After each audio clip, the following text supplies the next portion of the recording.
Here I am, Pro Fox Hunter, out here doing a beehive extraction. I'm going to try to attempt a live extraction for the first time today.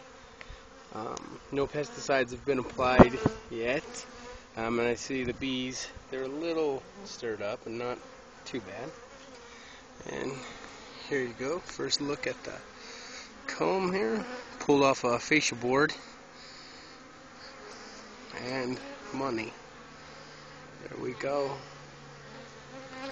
The bees have collected on the outside here.